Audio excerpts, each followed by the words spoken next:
Hey everyone, welcome to the GigRoots podcast, where we discuss grassroots economics in America.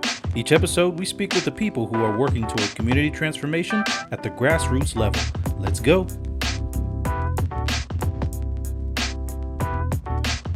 I'm here with my friend Noah Adair. How are you, man? Great, Ethan. How are you? Good to connect again. Yep, it's good to see your face. Always is. So I want you to first just tell everybody what it is you do. Sure. What it is I do is, everybody tends to think they operate in a niche. What we do at Emmaus is, here in Chicago, truly is a bit of a niche, but hopefully not for long because we're trying to change it. We work with boys and young men who have been sex trafficked, and they represent the 36% of all sex trafficking victims in the United States that identify as male. And so that's 36% of all sex trafficking victims identify as male. And that comes out of a US Department of Labor 2016 study done with Covenant House. And we're finding stats even out of New York City that estimate the number to be as high as 48%. So somewhere between 1/3 and 1/2 of sex trafficking victims are male. And so what we do at Emmaus is we offer pathways to freedom, hope, and healing for male survivors. And so we do that through a variety of different means that are changing day by day, but we just try to make a safe place where survivors can rebuild their lives, and we walk with them through the long haul, through their deep trauma. So I lead Emmaus. I'm the executive director. I've been the ED now for, 3 years. Yeah, you remember we were talking when you actually helped me figure out whether Emmaus was the right step at the time. Yeah. So 3 years now. And you came from the corporate world before that. I was in the corporate world. Spent 15 years, in the corporate world. I graduated with an engineering degree, engineering physics out of Taylor. Go Taylor. Go Taylor. That's where Ethan and I graduated from. Met my wife there, and so spent 15 years going into different supply chain and operations roles throughout corporate America, mostly in big, decentralized, fragmented industrial conglomerate companies. And so I got a taste of consulting, what it was like to work with these businesses over time, to help them improve operating margins, and then eventually launched my own consulting firm, and then joined forces with another guy who was doing the same thing, but in the private equity sector. And so he and I just worked together on some projects. And then it was about 3 years ago. Well, yeah, it was actually 4 years ago now that I think about it, because it joined me a little over 3 years ago. I was traveling in India with a buddy of mine, Brad Jeffrey from Cause Gear. You know Brad. Mm-hmm. He's a justice-oriented guy and makes backpacks and all this stuff, working with women who have been trafficked and abused over in India. And so he and I were traveling together and doing some work together. And it was over in India that got impressed upon my heart that change was on the horizon. And I'm a very analytical, left-brain guy. And so I came back and I said, Natalie, I think I'm going to leave my job. And she said, wait. Let's pray about that, which is wisdom from her. And so we did pray, and it was an unrest that was not going away. And the unrest was, it wasn't one of these epic things where you see all the poverty in other countries and you're like, I have to do something, this savior mentality. It wasn't that. It was actually, I'd been confronted with poverty like this before, with trafficking and all this stuff before. I'd known Emmaus for a long time, over 10 years. So this was not new stuff to me. What was new to me was that I realized that I was waiting on God to make a decision for me and to push me into something, and I actually lacked the courage to do it myself. And so the big impression that I walked away with was, look, it is indeed your choice right now. Now, there are economics that played into it and stuff like that. How do we do this? How do we make our lives work? It's not like nonprofit pays you more money. You and I both know that, right? It's True. All of us guys have a side hustle or two or something like that if you want to make it and support a family as a man or a woman who, is the sole provider in the family within the nonprofit space. So that was one of the big considerations. And then everything came together and I decided to take the leap. But it was, you get on that Dave Ramsey budget, which we weren't able to stay on. Darn you, Dave Ramsey! No, and so we made the leap. Yeah, it's been fun, man. I want to touch on just the stat that you put out there. As many as Yeah, 1/3 and 1/2 of folks involved in sex trafficking are male. Not a lot of people know that. right. I would doubt that that's very public knowledge. It's not. In fact, for the first time that I've seen in the Trafficking in Persons Department, the U.S. Department of State, they publish a report every single year that surveys, all the top nations around the globe and their efforts to combat trafficking. And year over year over year, you would open up that report. I would open up the report, and I would see these stats like. United States gets a ranking, Uganda gets a ranking, all these different countries get a ranking, and never once did I really see anything and there was commentary on it. Never once did I see any commentary related to males who had been trafficked. And if I did, it was in the context of labor trafficking, which let's define what trafficking is. It's when you're forced, either through force, fraud, or coercion, you're basically made to do something. You're made to labor. You're made to perform a sexual act on somebody. And the Trafficking Victims Protection Act out of year 2000, goodness, it's been 20 years, said that any minor that is transacted for sex, anything of value, it could be drugs, it could be housing, it could be a job where otherwise they have no means to survive. It could be food, you name it. They were coerced or fraudulently led into this activity or whatever, and they found themselves trapped and exploited. That's essentially that's a long-winded answer for what trafficking is, human trafficking is. And so, but for the first time ever in the TIP report, the Trafficking in Persons report, on the front page this last year, they mentioned boys and how problematic it is. Anecdotally, I saw it when I went over to India, over 4 years ago with Brad. We saw it, and we talked to a director there who runs one of the largest ministries in all of Asia, Southeast Asia, that works with victims of trafficking. So yeah, it's not widely recognized, and it really just begs the question as to why, and I have ideas about that, of course, but why don't people know about it? I think there's a sensational aspect of sex trafficking, to be honest with you. They say sex sells, right? In the media, sex sells, in commercials, stuff like that. I think the majority of folks who contribute to sex trafficking related ministries, kind-hearted, well-meaning, well-intentioned people, but there's this allure of sex, period. I think whether it's sexual exploitation or whether it's, in the media or whatnot, that I think just really draws people's attention, especially when it's around the abuse of sex, which is something that God created. Created sex to be something that is sacred and intimate. And so when it's abused, I think people look at that and they recoil. They don't necessarily naturally think of males being involved in it. And when they do, most people envision males as the exploiter, as the abuser. Sure. Sure. And oftentimes that's the case, though I think we both know, we've heard stories where that's certainly not exclusively true, right? So also heard, Ethan, that it takes a man on average, I think it's 20 years to tell his story. Who's been sexually abused, not necessarily commercially, but sexually abused, takes them 20 years to tell their story, which is kind of staggering considering that 1 in 6 males has been sexually abused in their lives versus, say, 1 in 4 females.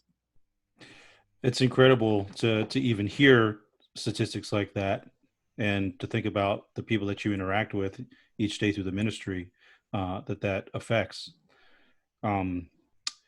What is human dignity in your mind? Oh, wow.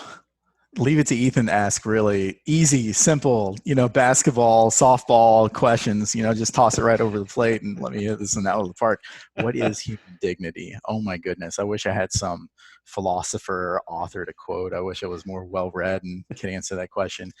human dignity. I mean, isn't it something that we all want?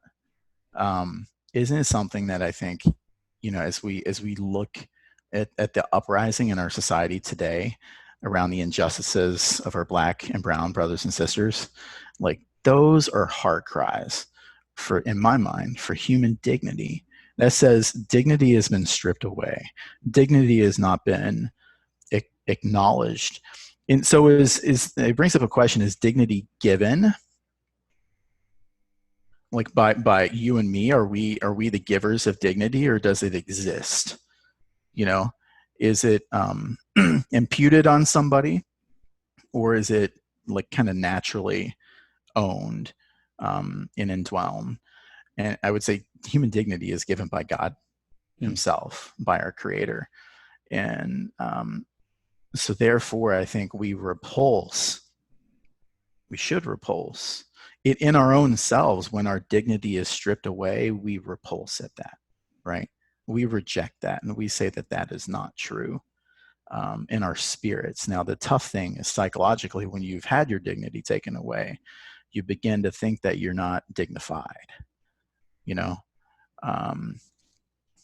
it having one's dignity stripped away, whether through the boys and young men that we serve at Emmaus, or through redlining in the city of Chicago, being denied loans by whatever financial institution in Inglewood, still to this day,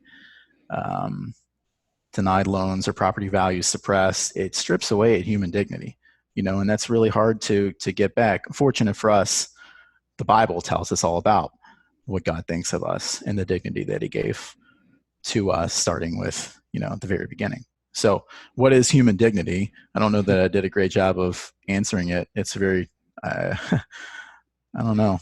There's a big piece there, but you posed a really good question about whether it's given versus whether it's imputed, or whether it just sort of is intrinsic to being a human. Right. There's elements of both of which are true. Absolutely. Right.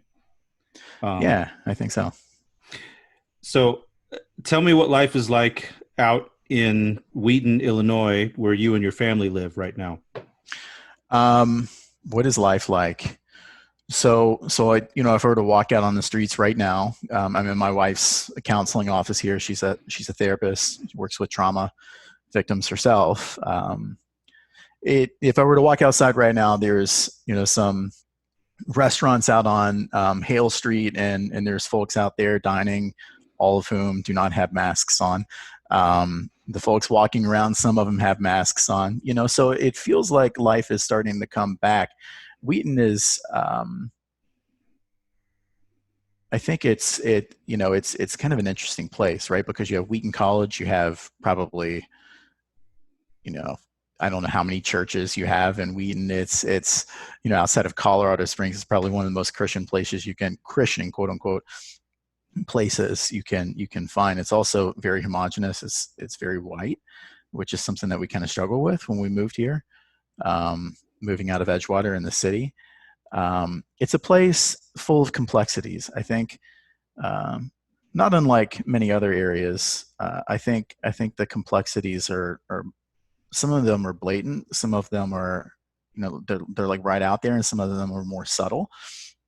I think there's it is a place of a community of faiths, I should say, but faith nonetheless, predominantly Christian faith, yet it's a place of wealth, and people wear it on their sleeves, and some of them justify it by, I need a bigger house because my family's growing, so I need 4,000 square feet or 10,000 square feet or whatever. I mean, it's a place where, and I'm not knocking this, I think it's a place where, BMWs and Land Rovers and all of this stuff are like, you can see people kind of climbing the ladder. After a few years, they'll get a new house. After a few years, they'll get a new car and stuff like this. That's been a little tough for us. I think there's a devil on one shoulder that says, make as much money as I possibly can. And there's the angel on the other shoulder that says, no, you're a nonprofit now. This stuff is fleeting. It's not going to last. Don't fall into that. So it's this place of like rich faith, I think, but also the temptation of things, the temptation of safety, the temptation of security, the temptation of materialism, the temptation of just, eat, drink, and be merry, like a lot of folks are doing out there. So it's also made me ask a ton of questions, of course, around what's going on in society today, Yeah, especially with yeah. Talk celebrities. about that, and talk about what have your conversations been like with your white neighbors in particular. Yeah. Um, what conversations? What something's happening in society, Ethan? Really? You Hmm. know? I mean, yeah, there was one neighbor where I came out and they had just had their roof and redone, right? Because we had a hailstorm and it damaged the roof, so they had the contractors come in, and they were complaining because someone called OSHA on the roofer, and OSHA, handed out like a $20,000 fine on this company that was doing the roof. Wow. And so the wife of the family that lives there said, um, she said, OSHA can hand out a $20,000 fine to a company that's doing great work and maybe made a misstep or two, but at least they weren't looting and rioting. That's what she said. And, here I'm walking to my van, my minivan, where our I Can't Breathe, Justice for George Floyd, Black Lives Matter, placard signs were in our van because we just came back from a protest in Wheaton. I didn't say anything, and so there's that, and then there's the neighbor. There's another neighbor who, they want to see reform in the system, and so they're trying to figure out how to diversify the school board, which I think is a wonderful idea. I think it needs to go further than that. I think we need to look at our police review boards, or the cops, onboarded cops get interviewed by what I hope is a multi-ethnic board of folks, but I don't know if that's the case. Please don't wear body cameras around here, um, so yet we are very much a diverse community still, in the sense that it's predominantly white, but my daughter's school is 30% non-white. That number is not astronomically large, but in her class in particular, over half of her class was non-white. So these are her friends, and so when I told Keely, my daughter, about what had happened to George Floyd and Arbery and Taylor, then she was in tears, and she decided to come out with us and protest, that very day. She How actually old is ran she down. again?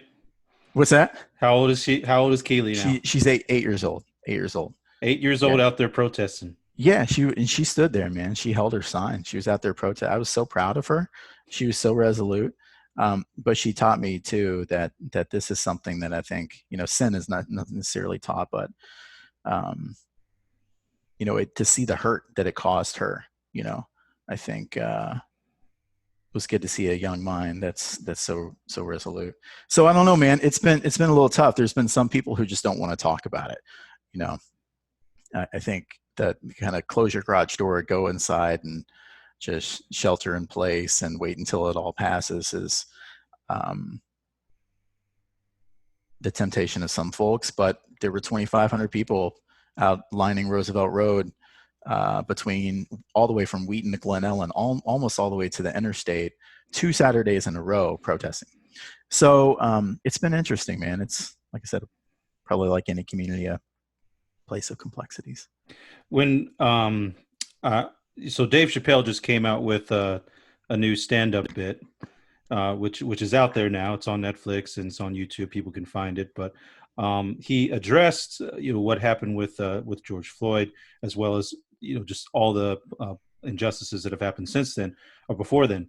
And one of the things that he said was, he had faced criticism as a celebrity. Since he's in the public eye, he had said that he had faced criticism for not coming out sooner and saying something or addressing it. And his response, which was really poignant, I thought, was he said is that, they don't need my voice as a celebrity to speak into this. The streets can speak for themselves. Mm-hmm. You have a ministry where you mobilize folks to head out into the streets day in, day out, to build relationships. Yep. What are folks on the street saying from Emmaus right now? Like the guys that we interact with, Mm-hmm. um, they're out there. They're protesting too. You know, over 80% of the clients we serve at Emmaus come from Black and Brown communities. This is personal. You're talking about folks who have been exploited sexually. Who have been trafficked. Um, Over 92% of the guys that we have worked with over the course of time were trafficked between the ages of 11 and 14 years old. They were transacted, sold for sex. You know, um, so not only have they experienced that, they've experienced exploitation at the hands of cops. To be honest with you, we've heard a story of hopefully it's the select few. Um, the exception rather than the rule, and I'm sure it is, but still, a cop that bought sex from one of the clients that has rebuilt his life from Emmaus. So, yeah, they're angry, they're hurt, they're outraged, and I think what I'm observing is that it, even for myself, is that anger and grief and just feeling down about it and hopeless about it all kind of cycles in and out. I think COVID maybe has compounded some of those emotions, but those emotions are very real for our clients, but they're also very real for us, though, and I would say in some of the same ways, but probably many different ways too. What are you trying to do to promote awareness?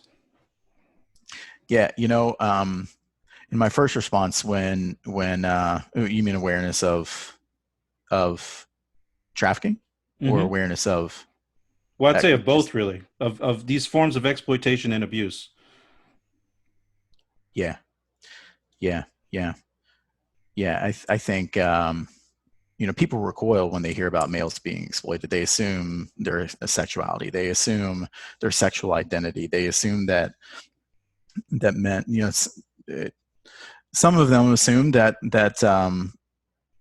males just want sex, and that they're somehow that they somehow gotten themselves in this. I don't buy that. This is something that these were kids that were exploited. How can we not, as a culture, recoil and push back against that narrative? Um, some of the same questions around sexuality are not necessarily always brought up in the context of female identifying folks who are exploited. So part of what we are doing is we're getting just louder. We're talking at conferences, and I spoke at a forum recently with two other female serving counter trafficking nonprofits. And at the very end of that meet, I was the only one talking about working with males. And at the very end, the guy who got up to close it out and to pray for everybody prayed that God would protect all the females, the women who are being exploited against trafficking, you know. And the leader of the whole forum, you're talking about a bunch of fairly wealthy and influential and powerful folks, and then got up afterwards. He said, "Did you notice that he just said," and it was a beautiful prayer, thank you, that he just said women.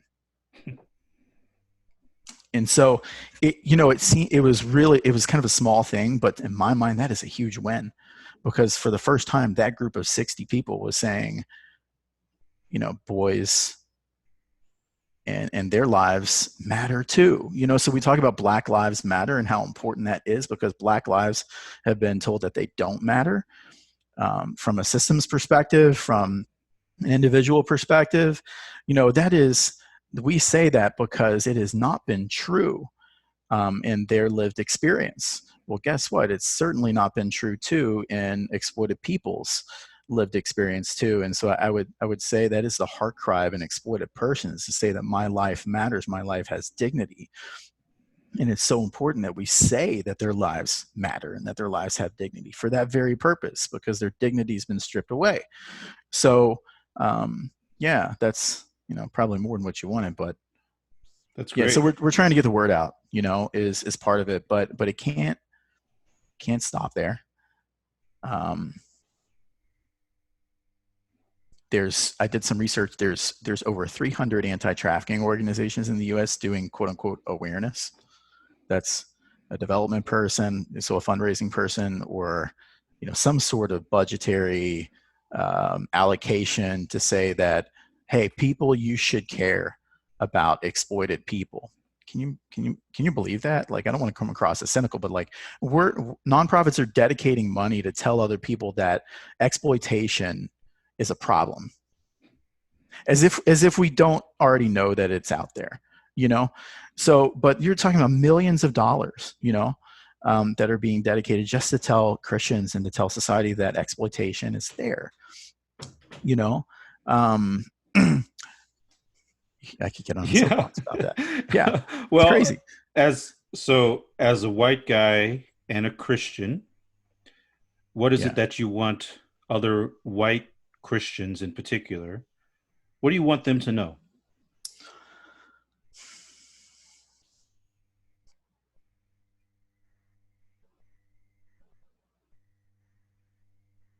It's okay to not know what to say.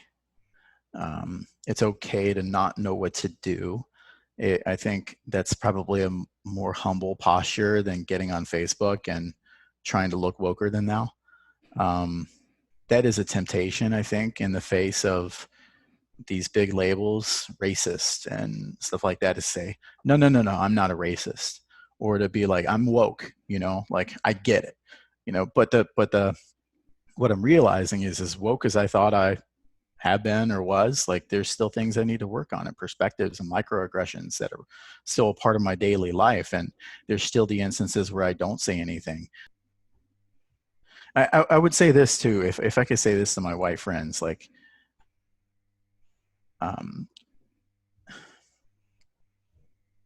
don't just talk about the looting and the rioting. You're missing the point if you're just talking about the looting and the rioting. What you have to understand is that you're talking about decades and hundreds of years, actually, of oppression and being treated a certain way because of the color of your skin, being denied opportunities because of the color of your skin, being afraid of driving down a country road and getting pulled over by a cop because of the color of your skin.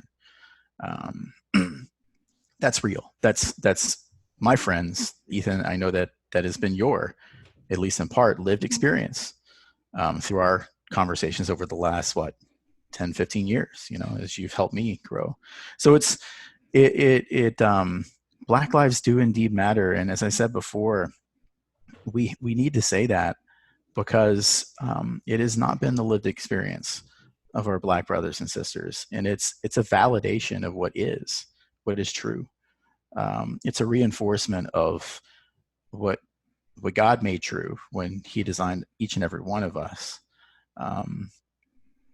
And so it's important to say it. And it's important to, I think our first reaction is to fix things. It's certainly my first reaction when all of this hit, is like, I don't want to be the white guy who just sits back and doesn't do anything, or posts on Facebook or whatever. I want to do something, but I think this too we're experiencing a trauma, an expression of trauma. So the quote unquote looting and rioting, and there has been looting and rioting. Yeah, I'm not going to deny that. We're not going to deny what's happening. There's also been peaceful protests too. The majority have been peaceful protests. But what you're seeing is, and this happened after Dr. King was assassinated as well. The very communities that have been exploited somehow, and maybe this is an expression of systemic racism too, the very communities that have been exploited are also the very communities that are often burning and hurting and experiencing the looting and the rioting.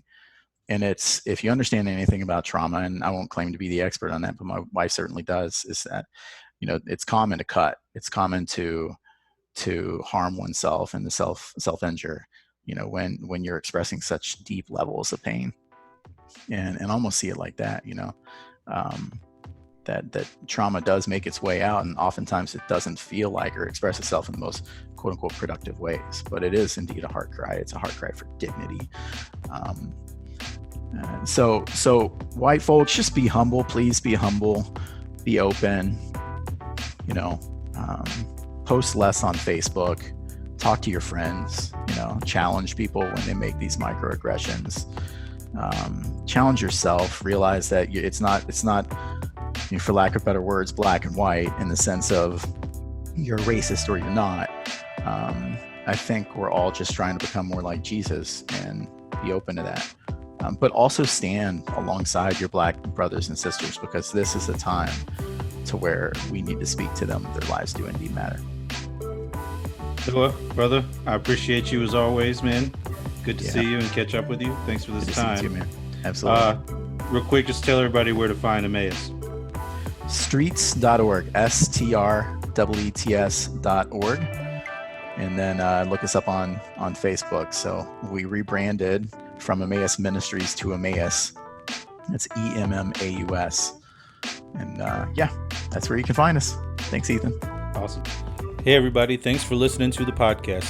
Head on over to grassrootsgig.com where you can check out more interviews, read the latest blogs, and join a community of grassroots changemakers. Be sure to follow us on social media and subscribe to our channel to keep up with the latest. We'll see you next time.